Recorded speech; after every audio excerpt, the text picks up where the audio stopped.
fundamentais doutrinas da Reforma e que nortearam através dos séculos a igreja presbiteriana, outras igrejas co-irmãs também que comungam da fé bíblica, da fé reformada, para que então norteiem toda a sua missão, seu propósito, o seu culto, o seu compromisso, conforme nos orientam as Escrituras e nada mais. Nós falamos no segundo domingo deste mês de outubro, que foi domingo de ceia, inclusive sobre os dois primeiros solas da Reforma. Falamos sobre os solos Christus e sola Scriptura, no texto que você vai lembrar de Jesus no seu encontro com a mulher adúltera, que está lá em João, no Evangelho de João. E vimos no domingo passado outros dois importantes fundamentos da Reforma, outros dois solas, somentes. Foi somente a graça e somente a fé. Sola gratia, sola fide. Vimos que a salvação perpassa por estes basilares fundamentos que no passado levantaram os pais reformadores para resgatarem a igreja no retorno às Escrituras, nada trazendo de novo, mas comprometendo-se com o desafio de reformarem a igreja, não tendo sido isso possível, e encaminhando um novo movimento, agora sim genuíno e comprometido com a Escritura Sagrada. E ficou para hoje, nosso último domingo de outubro, alusivo à Reforma Protestante, tendo em vista que o próximo domingo já estaremos no mês de novembro, ficou para hoje este último e quinto sola, soli Deo glória. Glórias somente a Deus. E o Senhor colocou no nosso coração, sem prejuízo de que vamos examinar outros textos ao longo dessa explanação de hoje, nos colocou um livro da Bíblia para identificarmos, e é talvez um dos livros nos nossos estudos e compenetrando-nos a entender um pouco mais da mensagem por detrás desse livro que eu vou citar, que é o livro de Isaías, que já está aí na tela. É um dos livros que mais pontua da boca de Deus, usando do profeta ao povo de Israel, que a glória é dele, que ele não negocia, que ele não entrega, que ele não divide com mais ninguém. E nós vamos entender por quê nesta noite. Abra a sua Bíblia no livro do profeta Isaías, capítulo 42, no verso número 8. E assim que você encontrar esta porção da palavra de Deus, fique de pé em reverência à palavra, para todos juntos lermos esta porção das Escrituras. Isaías 42, versos número 8. Glórias somente a Deus. Vamos ler com atenção este texto que nos fala sobre esta glória do Senhor. Vamos ler, irmãos? Eu sou o Senhor, este é o meu nome, a minha glória, pois, não a darei a outrem, nem a minha honra às imagens de escultura. Feche seus olhos, vamos orar ao Senhor. Santo Deus, nós te louvamos, te bendizemos, porque a tua palavra não nos deixa espaço, ela não nos deixa limite para, confrontando o que ela nos ensina, continuarmos em práticas, permanecendo em práticas que não se coadunam, que não se alinham com o que tu nos ensinas aqui. Não da minha parte, ó Pai, te pedimos que do teu próprio Espírito tu possas ministrar ao coração de cada um dos teus filhos e filhas nessa noite, para a honra e glória do teu nome e somente do teu nome. É o nosso pedido em nome de Jesus. Amém. Poder sentar, queridos irmãos e irmãs. Eu sou o Senhor, este é o meu nome. A minha glória, pois, não a darei a outrem, nem a minha glória, nem a minha honra às imagens de escultura. É comum, meus irmãos, pensarmos que o princípio deste quinto e último sola, mas não menos importante, ele seja e tenha as suas próprias particularidades com respeito aos outros. Mas se nós observarmos, queridos, os demais solas da Reforma, sola Scriptura, solus Christus, sola gratia, sola fide, todos eles apontam para cá. todos eles apontam para esse quinto e derradeiro sola da reforma. Porque se a única regra de fé e prática da tua e da minha vida são as Escrituras, é porque nós reconhecemos que ela é a suficiente, autoritativa, inspirada e inerrante palavra de quem? De Deus. E aí eu não posso ter glória para o meu nome. Foi Ele que nos deu a palavra. Pedro nos destaca muito bem isso nas suas cartas, na segunda carta, sobretudo, quando nos mostra que não foram homens que da sua própria cabeça registraram as Escrituras. Entretanto, homens santos, movidos pelo Espírito de Deus, registraram as Escrituras. Esses 66 livros aqui não são para conferir glória a você, à igreja, à instituição e nem a homens. Dizemos sola Escritura aponta para este sola. Quando falamos solos Cristos, somente Cristo, não há mediação da igreja para te salvar, não há mediação de Maria, não há mediação de santos, não há mediação de arcebispos, de autoridades da igreja, de pastor, de ninguém. É Cristo, somente o único caminho, a verdade e a vida. Quando eu coloco exclusividade no plano, no pavimento, na estrada que nos leva à redenção, a gente só olha para Ele. E isso tira de nós a glória. Quando eu digo sola gratia, somente a graça, não por obras para que ninguém se glorie. Está explicado. Se é pela graça, já não é por obras. E por isso toda a glória desse projeto magnificente do Deus bondoso e justo, chamado salvação, rende glória a você, a mim, a igreja, só a Deus. Porque é pela graça, é de presente, é de graça, mas não foi de graça. Custou o preço do sacrifício do seu filho na cruz do Calvário. Quando eu digo somente a fé, eu também olho para este último sola, que nos fita os olhos na glória de Deus. Porque a fé não é uma conquista, como vimos na semana passada, não é o desenvolvimento de um sentimento. A fé é um presente de Deus, um dom do Senhor para os eleitos, concedendo-os que creiam, se arrependam e sejam salvos. Se Ele não injetasse, se Ele não frutificasse a fé no seu e no meu coração, não estaríamos aqui com toda certeza. E aí isso também tira de nós a glória. Você vai ouvir, não uma nem duas vezes, mas diversas vezes, que a fé reformada te ensoberbece. Falei um pouco disso aqui na semana passada. E é curioso porque a fé reformada genuína, ela elimina qualquer chance de que você tenha participação na salvação, e por isso nós não nos gloriamos em nada. Toda a glória é dada ao nome do Senhor, porque Ele escolheu nos amar quando ainda éramos nós pecadores. A grande decepção dos que pensam que na fé reformada existe espaço para soberba é pensarem que o intelecto oprime, mas ele liberta. Conhecer as Escrituras não nos afasta de Deus, nos aproxima dele. Quanta gente você já ouviu falar que a teologia não presta, que a teologia é ruim, que o ensino teológico ele acaba com o fervor espiritual das pessoas? Pois eu tenho lido cada vez mais a minha Bíblia, eu tenho me aproximado cada vez mais dela, buscando praticá-la, buscando aplicá-la nos mais profundos detalhes do meu viver, da minha conduta, do meu caráter, e cada dia mais eu sinto que o Senhor tem me levado pela mão para cumprir a vontade dEle, e não o contrário. A teologia que esfria é a teologia falsa, é heresia.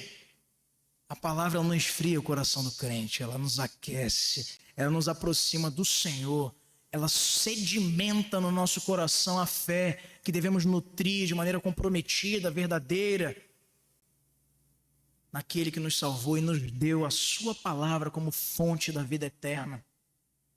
Como Jesus nos diz, julgais Examinais as Escrituras e julgais ter nelas a vida eterna, eu, porém, vos digo que elas próprias testificam de mim. É nela que sabemos com detalhes preciosos o que ele fez por nós.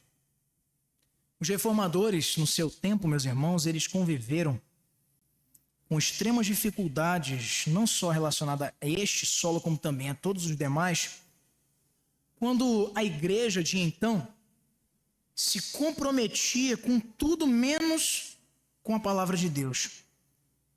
Com tudo menos com o que as Escrituras Sagradas, de maneira autoritativa, nos ensinam. As Escrituras não nos recomendam, elas nos determinam. É a palavra de Deus. A Bíblia não foi inventada pela igreja, como querem defender os católicos romanos. Não foi o magistério da igreja que inventou a Bíblia. Foi o próprio Deus, com a sua misericórdia, providência e cuidado, que ao longo de cerca de 1500 anos fez ser preservado na história, serem preservados na história rolos, no início registrados em peles de animais, depois com a tecnologia avançando, a ciência humana com o uso de papiros, e depois os pergaminhos, até chegar à prensa de Gutenberg, próximo da Reforma, e nos possibilitar que você tenha toda a Escritura ao seu dispor, na sua casa. Mas não para pegar poeira na estante, mas para que ela seja inculcada na tua mente, no teu coração, todos os dias. Agostinho de Hipona, um dos grandes inspiradores dos reformadores, sobretudo de Calvino, mas também de Lutero, ele diz assim, ele disse certa vez: tu nos fizeste para ti, e o nosso coração está inquieto enquanto não repousa em ti. C.S. Lewis, por outro lado, ele nos afirmou em um de seus escritos que a história da humanidade passa pela busca incessante do homem de buscar felicidade em tudo que não diz respeito a Deus. Para quê? Com que propósito? Eu pergunto a você. Para afastar a glória dele. A nossa corrupção nos leva para o caminho contrário. Ele quer que a gente se deleite, que a gente desfrute, que a gente repouse na sua glória. Mas eu quero glória para mim. Eu quero glória para os meus feitos, para as minhas conquistas. Entender que a nossa vida precisa renunciar tudo isso. É um dos principais passos para o crescimento da fé de cada um de nós. Porque você pode ser uma pessoa muito piedosa, perdoadora, mas se você acha que tudo isso traz méritos para o que você tem feito, isso te distancia brutalmente de Deus. E você acaba se tornando com muita facilidade um hipócrita, um legalista, um moderno fariseu. Tu nos fizeste para ti, disse Agostinho, e o nosso coração está inquieto enquanto não repousa em ti. Qual é o fim principal do homem? Diz o breve catecismo na sua primeira pergunta. Glorificar a Deus e gozá-lo para sempre. Desfrutá-lo. É para isso que eu e você fomos criados. Para dar glórias não a homens, não a igrejas, não a rituais, não a sacramentos, não a livros, não a feitos da humanidade, não a grandes monumentos, somente a Deus deve ser dada a glória. No Salmo 115:1, o salmista nos diz: não a nós, Senhor, não a nós, mas ao teu nome dá glória, por amor da tua misericórdia e da tua verdade. A glória de Deus, meus irmãos, ela nos é apresentada também com ares profundos na teologia de Paulo, na sua carta aos Romanos, que nós estamos examinando aqui na nossa escola bíblica dominical todo domingo. E no capítulo de número 11, no verso 33 a 36, ele nos diz: ó profundidade da riqueza, tanto da sabedoria, como do conhecimento de Deus, quão insondáveis são os seus juízos e quão inescrutáveis os seus caminhos, porque dele, por meio dele e para ele são todas as coisas. A ele, pois, a glória eternamente. Amém. Jonathan Edwards, um dos grandes teólogos reformados avivalistas na América do Norte, dizia que a busca pela glória de Deus é o primeiro e essencial dever do homem. Esta é a essência de sola Deo glória, de glória somente a Deus. Reconhecer que só o Senhor é digno de toda glória e que a nossa existência precisa refletir essa sua grandeza, essa sua majestade, essa sua autoridade no universo. Porque a glória de Deus, como disse Paulo lá em Romanos 11, ela é profunda, ela é insondável. A glória de Deus, ela é fonte e sustento de todas as coisas, porque é dele e por meio dele. Tirou Deus da história, estamos fadados à ruína e à destruição e o caos. Não tem sido fácil o avançar dos anos e a corrupção humana cada vez mais crescente no nosso meio. Mas olha só, não fosse o Senhor, nem aqui teríamos chegado. E é por conta dele que as coisas ainda estão mantendo-se. É verdade que muitas vezes nós não temos vivido, mas sobrevivido. Mas naquela típica e clássica frase ateísta, se existisse um Deus, então por que há fome na África? E a pergunta deveria ser invertida. Por quê? Que existindo um Deus justo, Ele ainda não consumiu-nos com toda a sua ira santa diante das nossas injustiças, maldades, opressões, discriminação, violência e perversidade. Por que Ele ainda não nos consumiu? Porque a sua misericórdia é a causa de não sermos consumidos, diz o profeta em Lamentações. Renovam-se a cada manhã. A pergunta é invertida. A nossa maldade não justifica a não existência de Deus, mas do contrário, prova a sua misericórdia, prova a sua benevolência, graça comum. A glória de Deus é o propósito, é o fim de todas as coisas. Tudo é para a sua glória. Paulo concluiu aquele primeiro trecho de Romanos 11, 33 a 36, dizendo que é para Ele. Porque dele, por meio dele, mas para Ele, o alvo final de tudo que acontece é a glória do nome dEle. Esta é a verdade essencial do Sola Deo glória. Tudo foi criado para glorificar a Deus.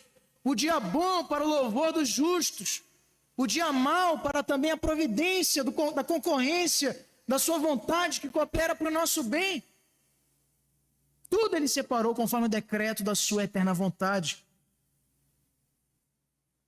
Por isso, R6 Pro, ele nos diz, vivamos corandel, para a glória de Deus, diante da face de Deus, e que toda a nossa vida reflita a sua glória. E portanto, meus irmãos, nessa noite, nós queríamos refletir em 3 textos para entendermos o porquê desse sola. Por que devemos dar glórias somente a Deus? E a primeira motivação, a primeira explicação bíblica que nós encontramos para glorificarmos somente o nome de Deus é que somente o Senhor é o Criador de todas as coisas. Abra comigo em Isaías 45, 18. Isaías capítulo 45, verso 18.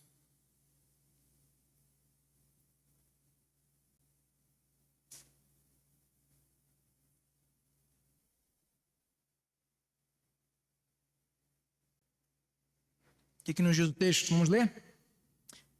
Porque assim diz o Senhor que criou os céus, o Deus que formou a terra, que a fez e a estabeleceu, que não a criou para ser um caos, mas para ser habitada. Eu sou o Senhor e não há outro. Veja, querido irmão, querida irmã, só o Senhor é o Criador de todas as coisas. Essa é a primeira razão pela qual Só o seu nome deve ser glorificado, deve ser objeto do nosso louvor, da nossa adoração, do compromisso da nossa vida, porque ídolos não criaram nada, foram criados. Mas diferente disso, ninguém criou o Senhor. Existe uma expressão que, desde o início dos nossos estudos teológicos, ficou marcada e gravada no nosso coração. É uma expressão que nos mostra algo sobre o ser de Deus, um ser não criado. E essa expressão é ex nihilo. Do nada, ele fez tudo.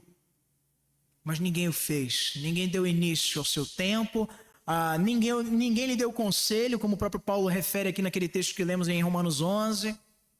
Ninguém foi o seu conselheiro, ninguém deu algo para ele como garantia e depois lhe pede que restitua. O Senhor é o Criador de todas as coisas, é o Criador da existência, é o Criador do tempo, é o Criador da gravidade, é o Criador dos seres, é o Criador das plantas, é o Criador dos astros, das estrelas, das galáxias. Tudo Ele fez. No micro, fitas de DNA que dizem a cor do seu cabelo, a sua personalidade, como será a tua arcada dentária, como vai se comportar você diante de situações. Se você tem uma personalidade voltada para ser colérico, para ser mais manso, para ser mais introspectivo, ou ser expansivo, tudo isso está lá. Programação biológica que não se compromete pela linha do acaso. É pura ciência, uma ciência que nós não explicamos. Do Criador de todas as coisas, o nosso Deus. Somente Ele deve ser glorificado, meus irmãos, porque Ele é o Criador, o único Criador de todas as coisas. O texto que nós lemos nos fala tão claramente a esse respeito que não nos sobra muita coisa para vermos a defender que não há como compreendermos glória a homens que não criaram nada. Não há como compreendermos glória que é deslocada em instituições que também foram movidas pelos corações de homens. Não há como entendermos, glorificarmos coisas.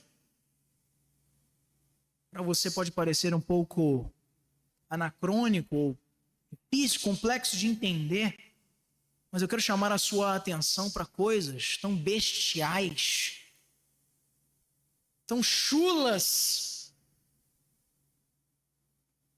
que desafiam até a nossa crença. Acreditarmos que isso possa ser verdadeiro. Pois existem estados norte-americanos hoje que aceitam o casamento entre um homem e uma árvore. Pensou que eu ia falar outra coisa, né? Um homem e um cachorro. Existem países hoje no mundo que acolhem uniões estáveis entre um homem, uma mulher e um personagem de inteligência artificial. Quando preparava essa mensagem, eu sempre sigo o conselho de Billy Graham. A Bíblia numa mão e o jornal na outra.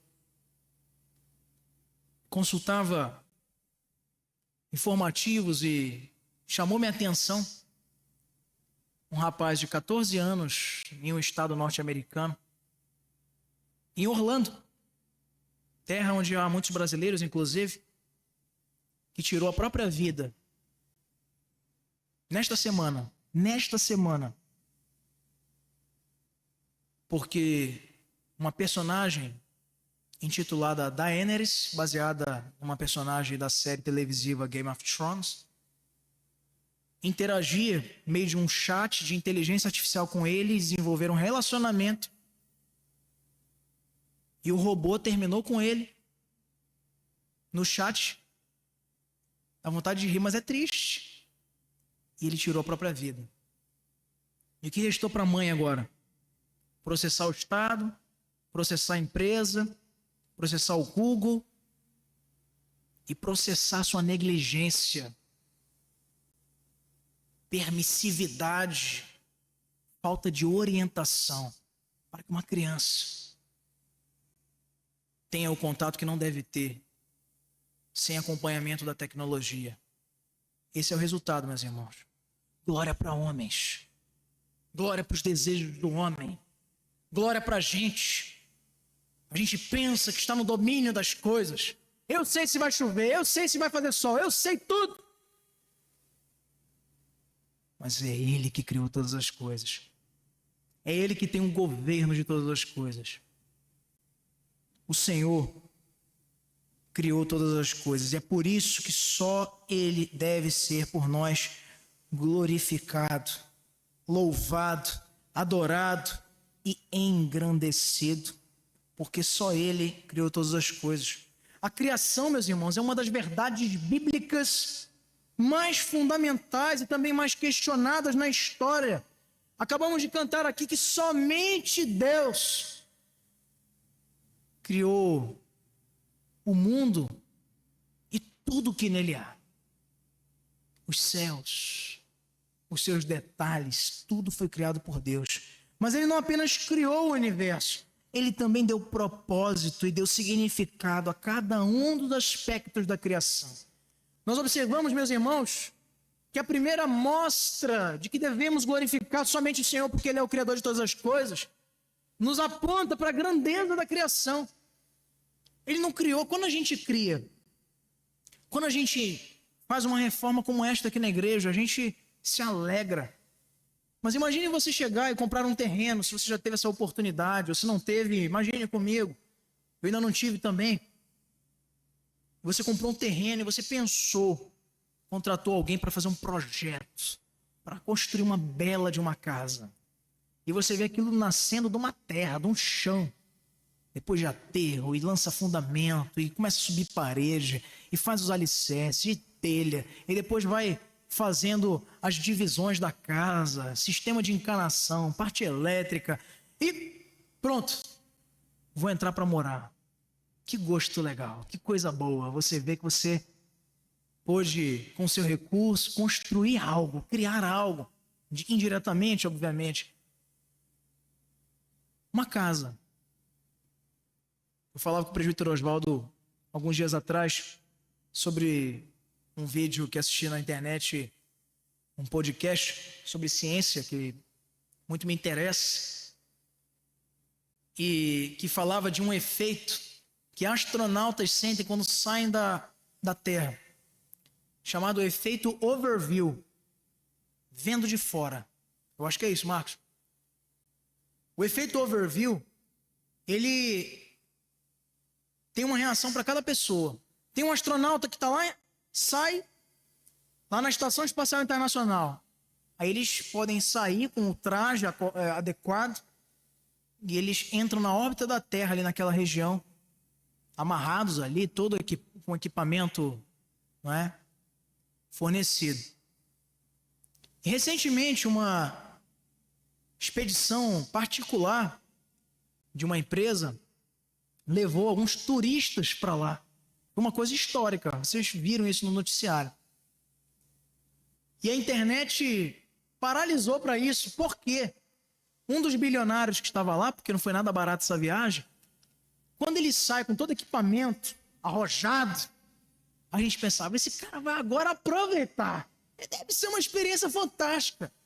Vai saltitar, vai dar estrelinha no espaço, vai fazer tudo que, né, que ele pensou em fazer. Pois ele sai da cabine e fica assim. Isso sendo transmitido ao vivo.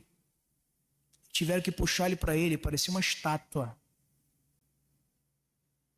Quando a gente olha de fora para dentro, a nossa concepção é outra.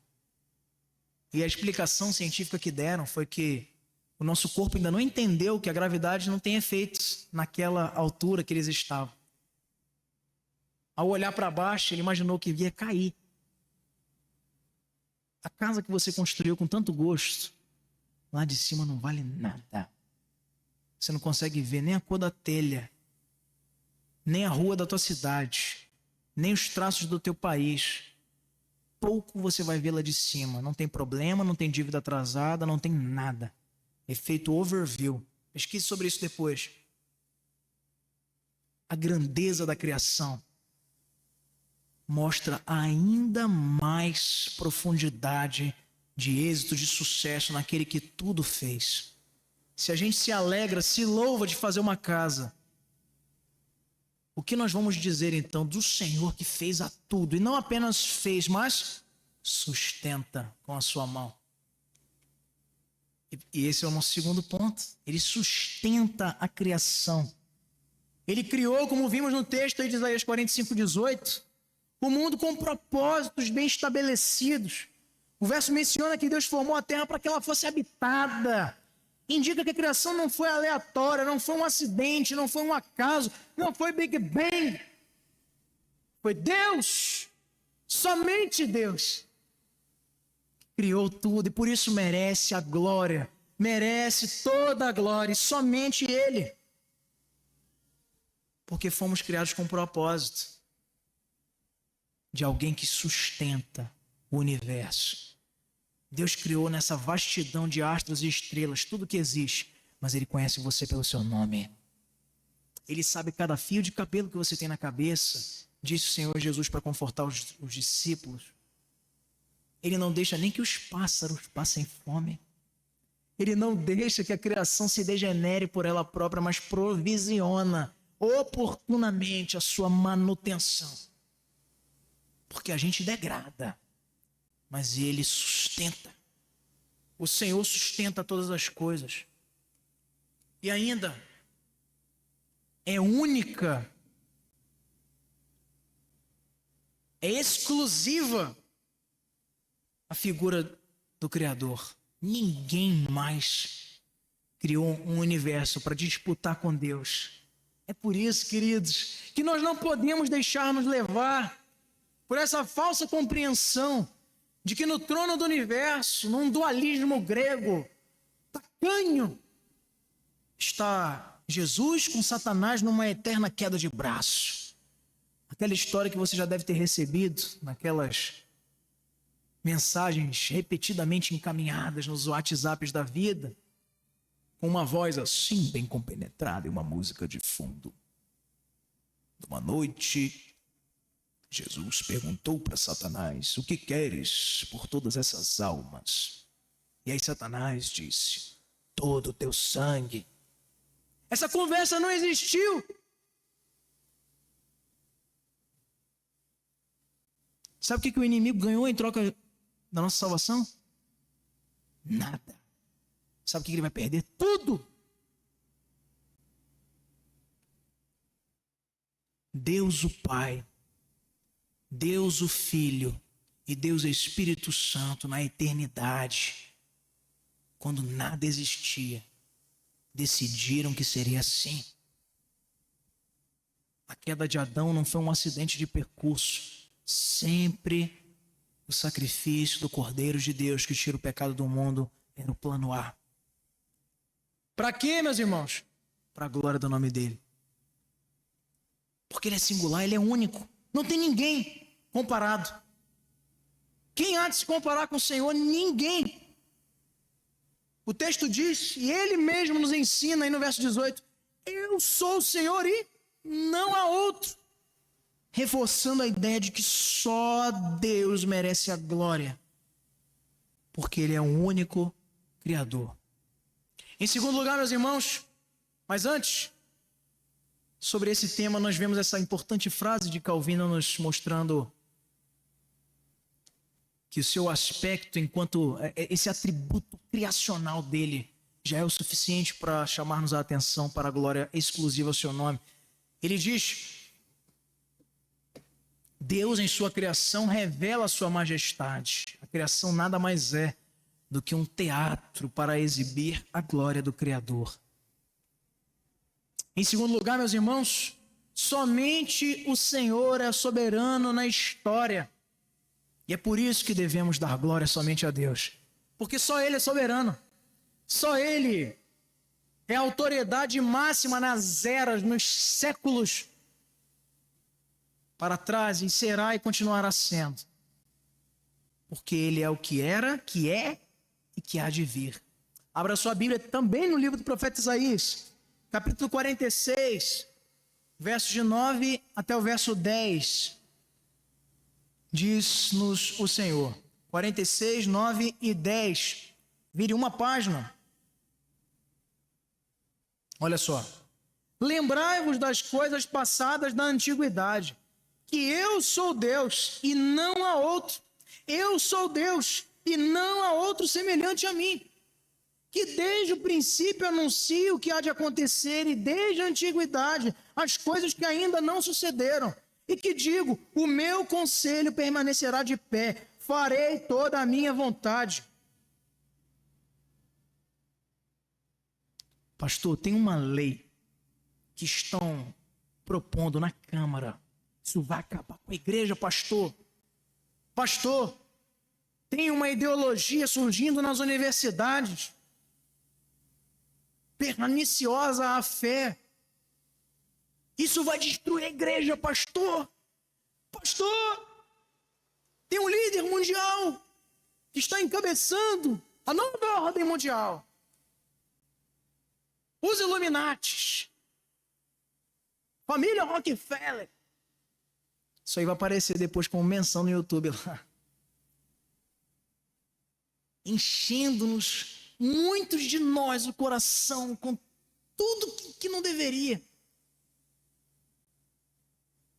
Quem conhece a Bíblia, quem conhece o seu Deus, sabe que nada foge do controle das suas mãos. Porque somente Ele é soberano na história. Sabe o que é o rei? Sabe o que é o príncipe? O governador? As autoridades? É uma erva que murcha, seca e cai. Mas o Senhor permanece para sempre, porque é eterno. O Senhor não negocia a sua glória com ninguém, porque somente Ele é soberano na história. É Ele que governa, é Ele que levanta reis e que destitui reis. É Ele que levanta impérios e que também os faz desaparecer da face da terra. Essa imagem colocada no slide, meus irmãos, não é aleatória. Elas são ruínas de um antigo templo egípcio, um povo que durante 400 anos massacrou o povo de Deus, tornando-os escravos, marcando os seus lombos com chicotes e serviço forçado para a construção dessas suntuosidades, que hoje são ruínas. E o povo de Deus está lá. Ninguém quer que ele esteja lá, você sabe. Muita guerra. Mas ele está lá. Nós estamos aqui. O Israel de Deus, o povo eleito do Senhor. Por quê? Porque nós somos muito habilidosos em fugir de resistências e desafios, é isso? Porque o povo de Deus é muito estratégico.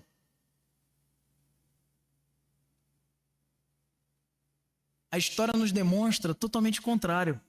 Sabe guerrilha? Sabe essas coisas de revoluções de cunho socialista, comunista, que houveram aos montes aí nos séculos, nas décadas passadas do século XX?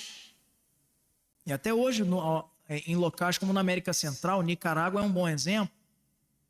Sabe essas coisas? Isso não diz nada a respeito à igreja. Sabe por quê? Sabe como é que quando Roma foi perseguir, tinha gente que desejava. Tinha uns jovenzinhos que tinham no seu coração desde cedo o desejo. Eu quero morrer numa arena, confessando com os lábios o meu Senhor, porque isso vai ser testemunho para a posteridade. Ou você pensa que daquelas multidões de masoquistas romanos aplaudindo a morte, não havia também quem pensasse: como é possível? Como é possível? Eu tenho que saber quem é esse Deus. Essa gente que morre louvando, que morre cantando. Os leões estão penetrando com os dentes e as presas, arrancando seus tecidos e louvando, e sorriso no rosto, e vendo com os olhos o brilho da glória se abrindo diante deles. Que Deus é esse? Que fé é essa? Pois leia um livro chamado Os Mártires do Coliseu. Porque também nas tribunas daquele festival de horrores, o Senhor operava com este testemunho vivo e sincero da igreja perseguida, a salvação, e pelo sangue derramado deles, vidas também se aproximavam para serem lavados pelo sangue derramado do Cordeiro de Deus. Não tem como pensarmos diferente, meus irmãos, dando glória para qualquer outro fim que seja, quando entendemos que o Senhor é o governante máximo da história. Ele é o soberano rei de tudo e de todas as coisas, em todo momento. Quem levantou o império egípcio para oprimir o seu povo foi Deus, para que um grande festival de sinais desse. Não chamamos pragas, mas sinais no Egito levassem o legado do Deus vivo e verdadeiro para aquele povo do deserto que agora contava com uma fama. Ninguém queria se meter com aquele povo, pois vocês sabem o que aconteceu com o Egito. E quando chegam em Canaã, e ao longo da história, e nos triunfos de Davi, também quando se afastaram do Senhor, foi o próprio Deus que levanta os assírios para destruírem o idólatra reino do norte. Estamos acompanhando aqui na leitura continuada, domingo após domingo. E não servindo isto de alerta para o povo do sul, da herança do trono de Davi, manda outro império ímpio destruí-los e levá-los como escravos, os babilônios. E essa tem sido a história. O Senhor ele não pede licença, o Senhor ele não faz plebiscito, ele não pede a nossa autorização para interferir na história como lhe apraz. Porque ele faz, ele não pede, ele decreta. A sua vontade não retrocede, porque é perfeita. E nós precisamos compreender, meus irmãos, que somente Deus é soberano na história. Por quê? Porque ele tem um controle absoluto da história. Ele já sabe o final de tudo, mas já sabia antes de começar. Nada pega Deus de surpresa. Porque ele conhece todas as coisas e por isso não perde o controle de nada. Esse verso nos lembra, meus irmãos, que Deus conhece o fim desde o princípio. Foi ele que projetou. Muitas vezes pensamos que nós estamos atrapalhando o Senhor, que nós estamos postergando o cumprimento da vontade de Deus. Eu já ouvi crente pensando que pode antecipar a vinda de Cristo ou postergá-la, dado o seu compromisso ou a sua negligência, quando na verdade todos os grandes acontecimentos que partem da vontade de Deus são cumpridos na plenitude dos tempos. E não depende de mim, não depende de você, não depende do pecado, do diabo e seus anjos, nem do tempo e nem de uma limitação física, porque ele é soberano na história. E ninguém pode deter a sua mão quando ele determina que vai acontecer e vai acontecer. E por isso que eu tenho que dar glória para o nome dele. Eu não posso glorificar o meu nome, porque eu vou morrer. Eu não posso glorificar a igreja, porque é uma instituição. Eu não posso glorificar teologia, eu não posso glorificar relações, eu não posso glorificar objetos, muito menos ídolos. O Senhor tem um controle absoluto das coisas. A sua sabedoria é insondável. Isso o faz soberano na história. Deus tem um plano na história. E o seu conselho sempre permanecerá de pé. Por que, pastor, que Deus teve que encravar o seu filho no madeiro? Uma humilhação tão grande para o perfeito Filho de Deus. Por que, pastor, que Judas teve que ser predestinado ao que o profeta disse? E o que se cumpriu para trair o Senhor Jesus? Por que, pastor? Por quê? É insondável o seu conhecimento. Hoje eu e você não entendemos. É bem possível que nem na eternidade nós vamos entender. Porque lá ainda Deus continuará com a sua majestosa e implacável soberania. Nós seremos glorificados. Nós teremos uma nova condição de espírito, como nosso Senhor Jesus também o teve, por ocasião da ressurreição. Mas continuaremos sendo criaturas. Ele produz a sua vontade como ela tem que ser. Goste você ou não, compreenda você ou não. E a sua autoridade é exclusiva. Veja que no texto o profeta Isaías nos diz que desde o princípio ele anuncia tudo o que vai acontecer, ainda que não se sucedeu, e o seu conselho permanece de pé porque faz ele toda a sua vontade.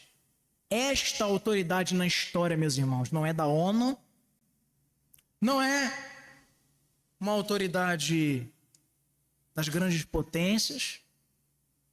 No passado, muitos se levantaram e também caíram, e o Senhor continua. E a sua igreja permanece, o seu povo, por causa do seu povo, por causa de nós, por causa dele, porque ele é soberano na história. E por isso devemos glorificá-lo. A igreja romana, que em um dado momento entendeu e enfatizou que era a dona de Deus, que era a dona da história, que ela iria mudar as páginas dos livros, ela é confrontada com Deus que tem os seus heróis. Ela é confrontada, mesmo tendo toda, naquela altura do século XVI, uma estrutura. A igreja romana tendo exércitos, soldados, pois bastou um homem à luz de velas ler Romanos 1,17: o justo viverá pela fé. E as estruturas do mundo foram abaladas. E nada mais, a partir daí, foi o mesmo. É Ele que é o Senhor da história. A igreja pensa que faz o que ela quer, como pensou a igreja romana. Igrejas hoje que pensam ser autoridades, a palavra final da teologia, da vida cristã, da vida das pessoas. É Deus que é soberano na história. E é por isso que só devemos dar glória ao nome dele. Charles Spurgeon nos remonta essa verdade quando ele nos ensina. Quando você passa por uma provação, é a soberania de Deus, o travesseiro sobre o qual você deita a sua cabeça. Porque é muito gostoso sentir poder, sentir controle. Mas a ruína que nos aguarda, a uns 4 passos desse sentimento, ela é irrecuperável. O melhor descanso que nós podemos desfrutar, meus irmãos, é o que Spurgeon referencia. Usarmos a soberania de Deus como nosso travesseiro, como aquilo que nos traz descanso, porque a glória deve ser dada somente ao nome dele. Em terceiro e último lugar, queridos, somente o Senhor é o Redentor do seu povo. E é por isso que devemos glorificar somente o seu nome. Volte agora algumas páginas da sua Bíblia e vamos ler o que o profeta Isaías nos ensina no capítulo 43, versos 11 e 12. Para encerrarmos, ele diz assim, Isaías capítulo 43, versos 11 e 12.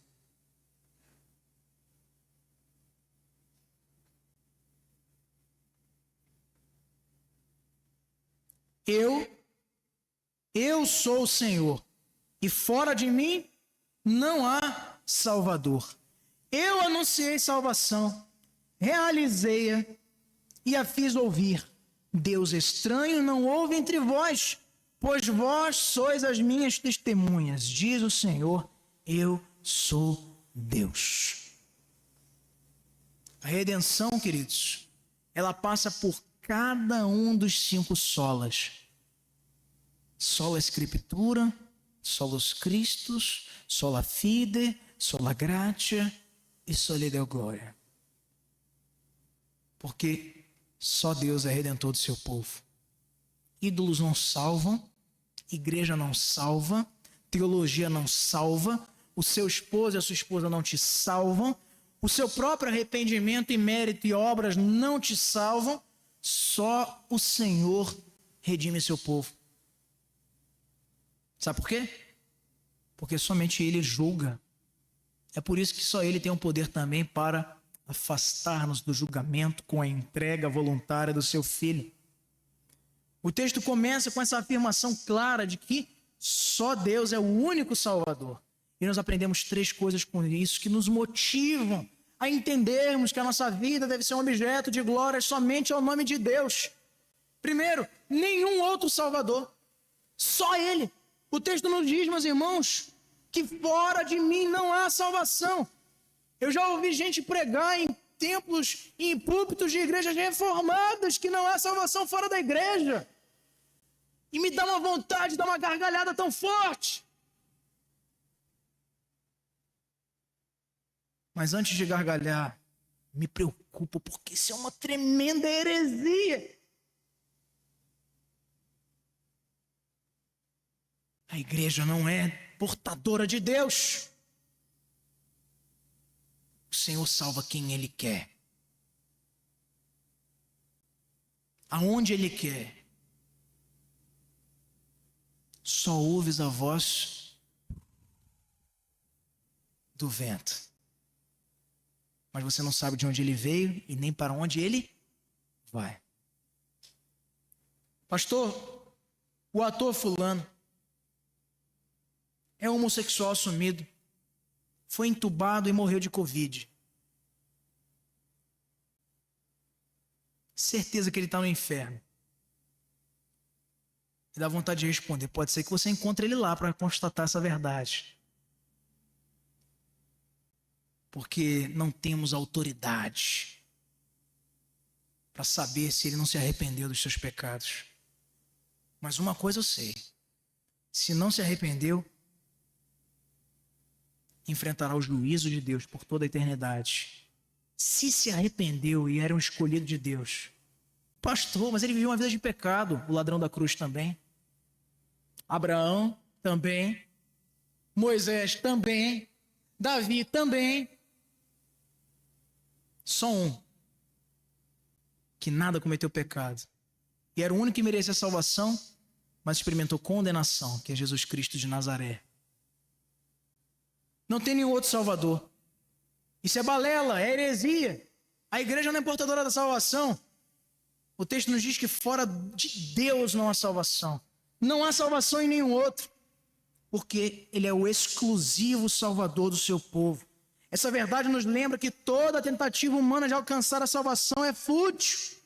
Porque somente em Deus nós podemos encontrar a verdadeira redenção. Esse texto também nos ensina que não há nenhuma outra iniciativa. Observe bem no capítulo 43, verso 12. O que ele nos diz? Fora dele não há salvação, mas tem algo a mais. Ele nos ensina. Eu anunciei salvação, realizei-a e a fiz ouvir. Deus estranho não ouve entre vós. Pastor, mas eu queria dar uma ajudinha para Deus. Seria tão bom fazer parte disso. Será que Ele não permite? Permite. Se você quiser ir para o inferno. Porque tem essa distinção e você precisa sair daqui entendendo isso. Olha só. A salvação é pela graça, mas a condenação é pelas obras. Você vai ser julgado pelas obras. A salvação já é pela graça. Quer ajudar? Quer fazer parte? Eu não quero. Tá bom assim. Eu não vou nem pedir para ninguém levantar a mão, porque eu já sei a resposta. Eu acho que vocês concordam comigo, que está muito bom dessa forma. Porque foi assim, na sabedoria insondável do nosso Deus, que Ele traz glória total para o seu nome, porque Ele sabe que ninguém mais se encarregou desta maravilhosa obra que não somente Ele. É só Ele que tem essa iniciativa. Ele anunciou, Ele realizou, Ele fez ouvir e salva. E finalmente, não há nenhum outro testemunha. O texto termina lembrando que nós somos testemunhas de quem Deus é e do que Ele fez. E nos convoca a compartilharmos esta mensagem de sua redenção com o mundo, proclamando que Ele é Deus, Ele é Salvador e que a glória deve ser dada somente ao seu nome. Ao se comunicar com o seu povo, Deus não vai exigir e chamar: olha, vejam isso, vejam isso aqui, ó. Tem evidências, eu tenho perícias, eu tenho laudos, eu tenho provas. Nenhum outro testemunho. Ele próprio se encarrega disto, com as suas obras, com as obras das suas mãos, que para nós devem ser objeto de louvor e de glória, porque somente o Senhor é redentor do seu povo. Tim Chester nos encerra dizendo que a glória de Deus é revelada em nossa redenção. Ao entendermos que somos salvos somente pela graça, devemos adorar e glorificar a Deus em todas as coisas. Porque quando não merecíamos, Ele nos legou seu Filho para que fôssemos por Ele salvos. Glórias somente a Deus. Glórias somente ao Senhor. Bendito seja o Senhor, porque criou todas as coisas. Bendito seja o Senhor, porque é o Senhor da história. Bendito seja o Senhor, porque nos redimiu com a sua obra, que não falha e que se concretizou e tem se concretizado até o dia de Cristo Jesus. Só lhe deu glória. Vamos ficar de pé, queridos, para encerrarmos o nosso culto de hoje, louvando ao Senhor, com um cântico de aplicação que nos ensina sobre